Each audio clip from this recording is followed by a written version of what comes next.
What was I going to say? I've lost my train of thought. My apologies. It was leading on from... oh yes, the world of subconscious mind. I have to go to great lengths to openly tell you people what's going on. And I make it that freely available. I make that freely available to everybody. If you want to know my business plan and I'm the bad guy, I'm playing the bad guy, I go out of my way to publicize this thing. I'll even give you my business plan 25 years before I'm going to put my business plan into operation. And if one of you hold me to that, I'll show it to you. But just remind me of that. Every time they assassinate a person, murder a person, say for example in the underground, they'll make sure an MI5 agent stands outside that station, tells you 5 minutes that a person has been shot in the underground, executed, murdered, and he'll give you the manner in which he was murdered 5 minutes before, to let your subconscious mind know, that the world know, we've taken somebody out. And 5 minutes later, they will go to great lengths to tell you he was murdered at, say, for example, 8:40, when the news was broke at 8:35. They would go to great lengths even to pull down a building, and the reporter will be standing right in front of that building, sorry, behind that building. He'll be in that front of the building, and the building will be behind him. And they'll say, gosh, the building has been blown up or has been demolished by a fire brigade, and the building is now gone, and it's still standing behind you. And you'll be waiting for the cue. And then the building will go down. They're openly telling you this is a controlled execution. Okay? That's the great length that they go to make sure your subconscious doesn't pop out. Because if it pops out, it's going to be the dominant, not your conscious mind. It's going to be the dominant. And if that becomes dominant, the game is over. Okay? If you guys want to look up a little bit more on the world of the subconscious mind, which is a subject in itself, look up the characteristics of what universally we would call, universe by the way means no verse. Uni means one, though, sure. You. Yeah? No verse. Yeah, no verse. When you go to university, you learn no verse, chapter and verse.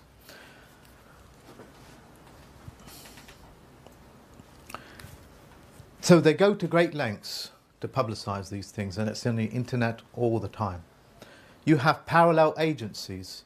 You have parallel police force. How many people know that? You have parallel secret services. How many people know that? You have a tort division. How many people know that there is a tort division in this planet?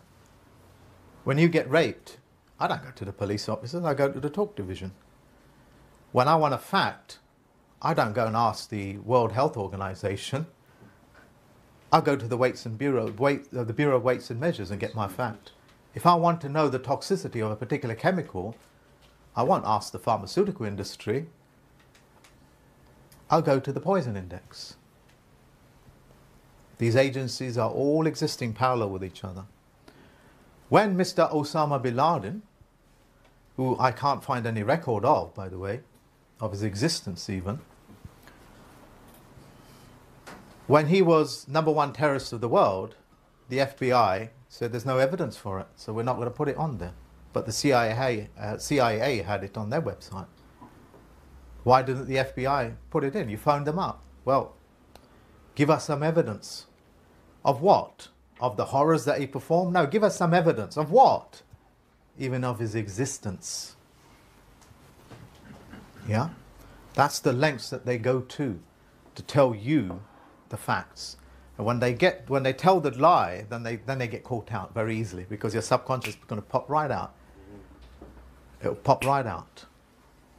I'm not clear what you're suggesting then. I'm not suggesting anything. I'm showing you a reflection of the world that you live in. Your conscious mind will not allow you to see that world because it's horrific. If you don't go to work, you lose your house. You become homeless. A mental dissonance is created to separate him from that reality. And he'll go into all sorts of confabulation to make it believe it is what it is. Yeah, that it is not what it is. And that includes religious people, politicians, people that vote, everything, the entirety of it. Okay, it's called a confabulation. If you guys have got time, read a book called Left in the Dark by Tony Wright, a friend of mine. Or you can type it up on YouTube. And there's a... Actually, we did it together, didn't we? The documentary with Tony Wright. Okay, yeah. Yeah, the documentary with Tony Wright. And he'll give you an idea of the separation between the conscious and the subconscious mind, the dominant and the recessive. Okay, it's a fascinating read. So they go to great lengths to tell you the truth. So what are you suggesting? Or the facts. So beg your pardon. FBI says he doesn't exist. CIA said look for him. So who's right in this situation? One's peddling truth, one's peddling facts. Mm-hmm. One seeks after truth, one portrays facts. The FBI is supposed to represent the real people. The CIA represent the fiction, doesn't it? I don't know. The military-industrial complex is who they represent. Their history is very interesting. It's the Pinkerton Detective Agency. Pinkerton Detective Agency. Anyway, that is that. We'll divert a little bit too much. I like these little types of facts and figures. I've now made some very profound statements. The only way that I can get to you is to tell you the facts. So I am now going to create a perfect legal system. A perfect legal system so good that each one of your countries will accept it. The rule of a con is create that con as simple as possible and make that con as big as possible. Has to be global, or if not national. Look it up, the art of cons. The simplest cons are run over you again and again and again. And the bigger the con, the easier it is to pull it off. Not my words. Not my words. And there lies the fault. Because if you know what that perfect legal system is, or that perfect way of lying to a person, telling the truth in one hand and giving the lie to another.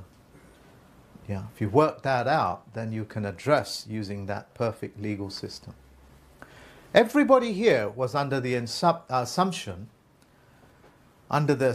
which means no sum, by the way. Yeah, that's the prefix. It means no sum. Everybody was under the presumption that a courtroom is where judges made everything okay, that they settled the score, that you had justice, what you perceived to be justice. Everybody thought that they were offering, and the correct word is, a fiduciary service. But they're not. In reality, you've walked into a foreign territory aboard their vessel, sitting in dry dock, and he's the captain of that vessel. And he got you in there by telling you the truth all the way through. And you walked straight into his vessel. As David points out, if I was to board a ship in Canary Wharf that was flying the Chinese flag, or any other country's flag apart from this country's, I've now walked onto the country of China. Yeah? And I have to be taken to China and processed in China and then sent back for whatever reason. And if I've done anything wrong, I would serve sentence there. And that's what these courtrooms are. You're in a foreign vessel. You're in a foreign vessel. Okay, go on. Make it loud as possible, because I'm deaf in both ears. As these court systems are independent territories, when or if I've done this, I've appointed the circuit judges as under the fiduciary appointments.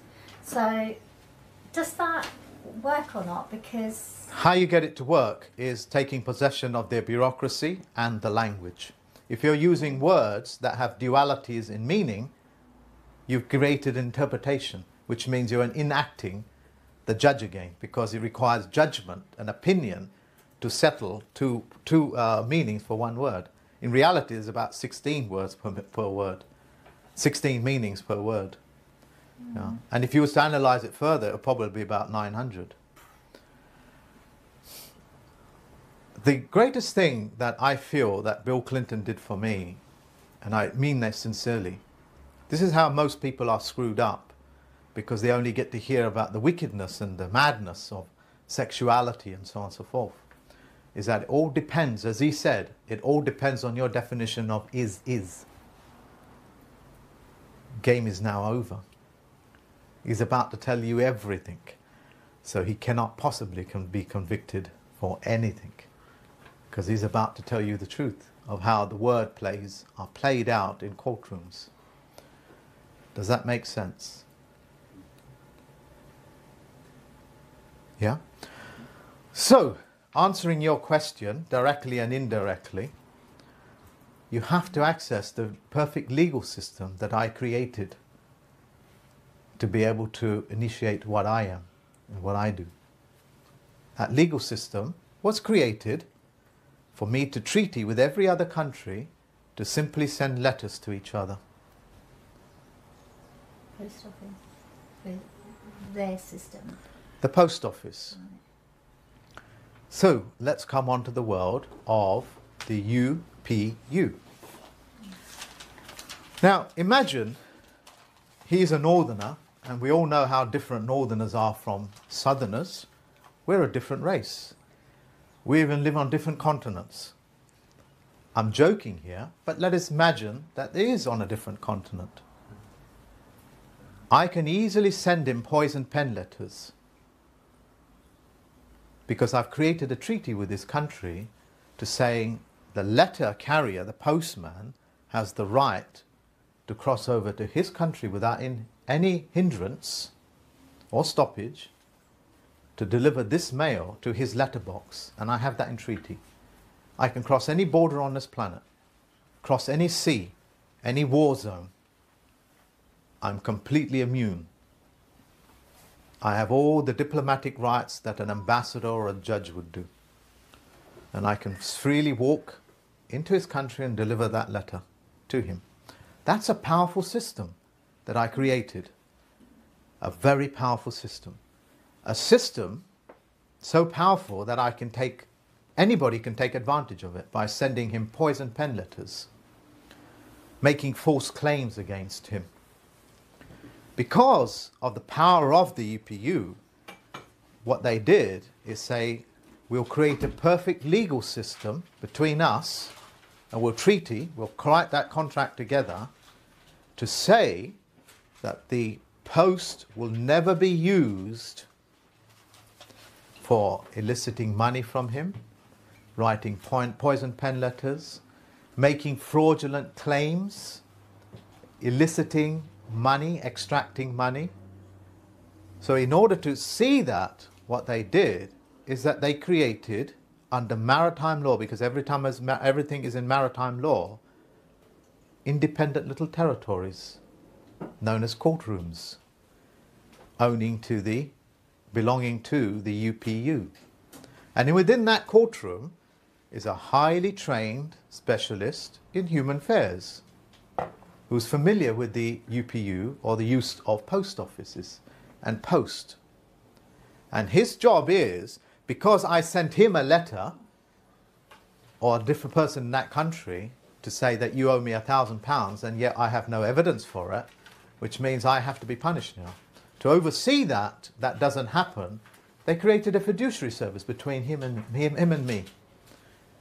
And if I have a problem, I have to go to the Postmaster General or the Postmaster of my area saying, there's no evidence for this bill. Bills of the ladings, summons. That's what a summons is, a bill of the lading. It's a bill.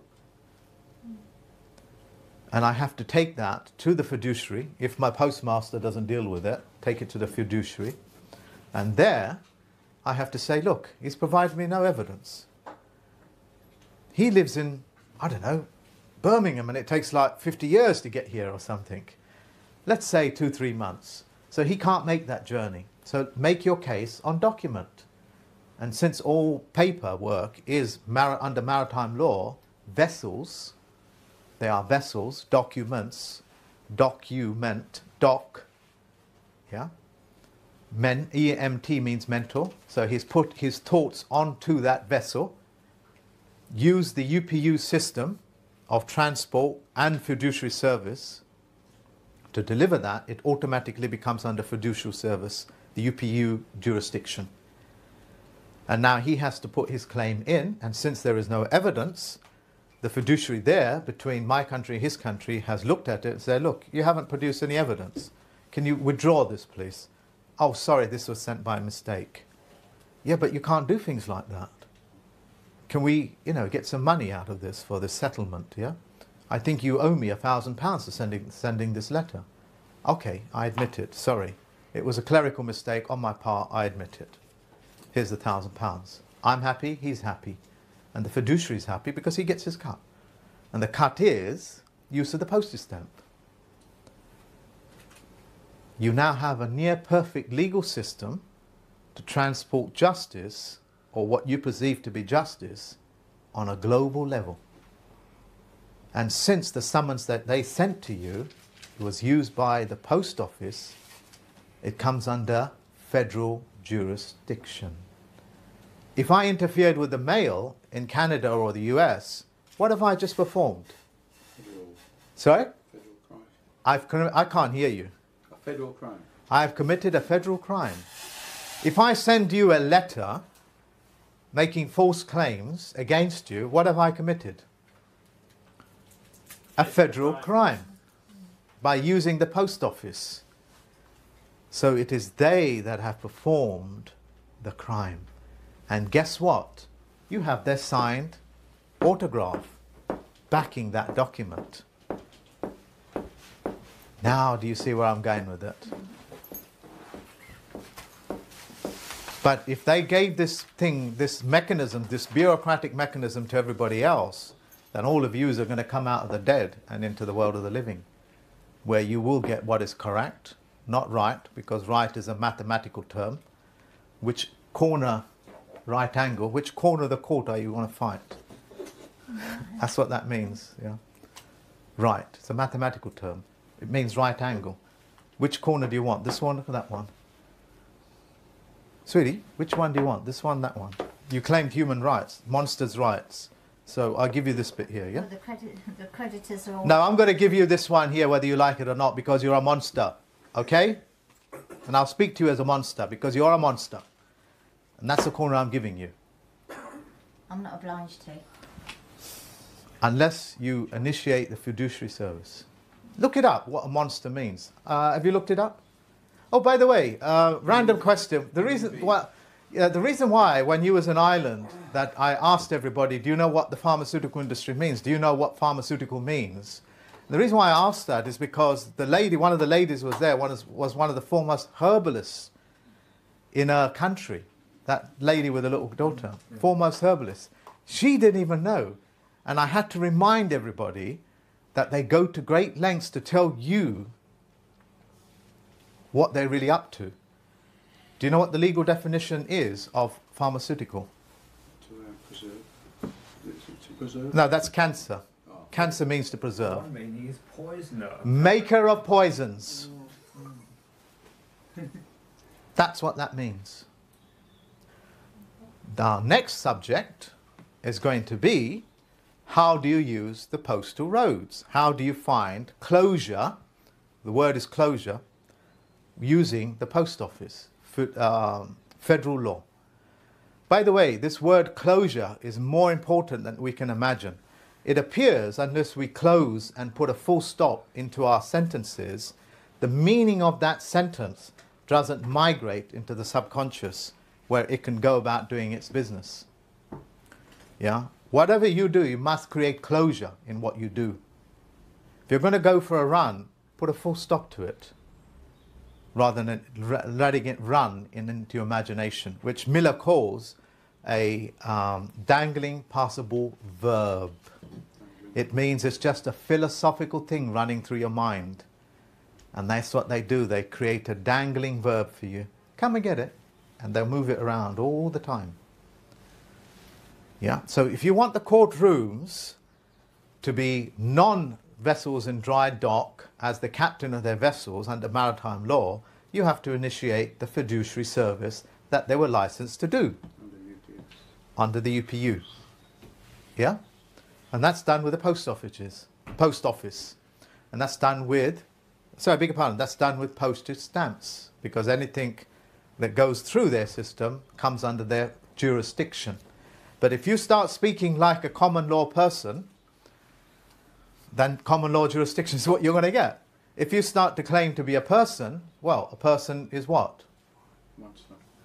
A person, that's is an employee of a corporation. That's it. So you'll get that jurisdiction. If you speak like a common person, well, you'll get common law jurisdiction. Yeah. If you start speaking as a man and a woman in the here now words, the words that say here and now, because that's the only thing that you know is the here and now. Everything else is an opinion. The world changes. The here and now jurisdiction. The jurisdiction of the here and now. Okay?